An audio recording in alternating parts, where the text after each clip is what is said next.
Listen to a modern music festival. You're getting hit with earth-shattering EDM bass drops, blistering electric guitar solos, and walls of stadium brass. We tend to assume that kind of sheer acoustic power is a modern achievement, something born in the 20th century right alongside synthesizers and heavy-duty amplifiers. But plugging an instrument into a wall doesn't change the underlying physics of how we generate sound. To find the engineers who actually wrote the source code for the music we listen to today, you have to look back to the ancient world. Today, we are performing a hardware teardown of the modern soundtrack to examine the ancient acoustic technology running underneath. Far from randomly striking objects, ancient builders acted as acoustic engineers, mapping out the mathematical laws of physical tension, fluid dynamics, and material density. The massive festival stages of today are effectively running ancient acoustic software. Let's break down the mechanics. We'll start by deconstructing the heavy bass drop and the automated synthesizer drone. The psychological weight of heavy bass traces directly back to the Celtic carnix. Celtic warriors hammered bronze into 10-foot-tall acoustic chambers. By blowing into these massive tubes during a charge, they emitted low-frequency guttural screams, designed specifically to induce panic in Roman legions. It was engineered acoustic warfare. To automate a sustained note like a modern synthesizer does, we look to the 3rd century BC. An engineer named Ctesidas of Alexandria combined fluid dynamics with musical theory to build the hydraulis. This diagram illustrates how the hydraulis mastered pneumatic logic. By maintaining a continuous pool of water inside a sealed chamber, the sheer weight of that water forced air into a steady, unyielding column of pressure. The musician could then press a mechanical key, acting as a trigger.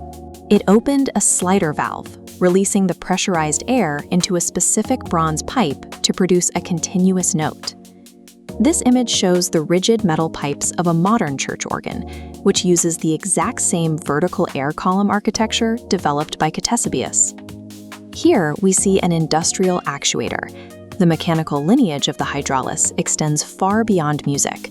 That ancient combination of fluid dynamics and automated valves provided the structural blueprint for the complex pneumatic controls running today's factory automation. Next up is the mathematically perfect pop chord and the rapid-fire electric guitar solo. In ancient Greece, stringed instruments like the kithara functioned as physical calculators, used by philosophers to decode the universe's natural laws. Pythagoras observed that dividing a vibrating string into exact geometric ratios, like perfectly in half for a 2-to-1 ratio, or in thirds for a 3-to-2 ratio, produces acoustic intervals that naturally please the human ear. This observation established the entire science of musical harmonics. And for the mechanical origins of a fast, virtuosic guitar solo, you have to look to the Chinese pipa, developed during the Han Dynasty. This image highlights a musician's hand on the neck of a pipa. Early luthiers engineered it with fixed raised wooden frets. Pressing down on these specific points lets a musician isolate exact microtonal string lengths, making rapid, highly complex narrative music completely reproducible. Every time an electric guitarist shreds a solo, or a pop artist strums a catchy progression, they are operating strictly within the geometric laws of tension, mapped out on those ancient soundboards. Finally, we have the booming cinematic brass fanfare and the driving backbeat of the percussion section. To understand imperial brass, look at the Roman cornu. These massive circular horns wrapped entirely around the soldier's body.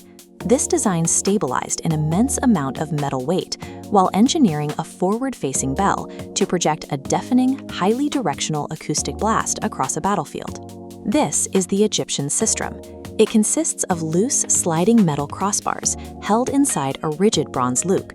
Shaking it produces a sharp white noise that cuts easily through dense acoustic environments, relying on the same kinetic physics driving modern tambourines and shakers. But melodic percussion goes back even further, to prehistoric humans who built the lithophone. This marks humanity's earliest documented understanding of material resonance. Here we see a primitive lithophone. By carefully selecting dense geological stones like basalt or jade and chipping them down to precise lengths, our ancestors discovered they could produce distinct, clear pitches with incredibly long decay times. Realizing that specific physical densities yield specific acoustic properties leads directly from tuned bedrock to the precisely cut wooden bars of the modern marimba, giving us the percussive color we hear in orchestras today. We treat synthesizers, stadium amps, and modern symphonies as technological breakthroughs unique to our era. They aren't. Our ancestors spent millennia meticulously measuring string tension, testing geological material density, and mastering the strict rules of fluid pressure. Human emotional expression has always relied on a foundation of hardcore structural engineering. The music we listen to today is the high-tech manifestation of a mechanical song that humanity has been calculating, testing, and refining for thousands of years. Ancient people were master engineers. Subscribe to Ancient Archive Blueprints as we explore more master designs from the past.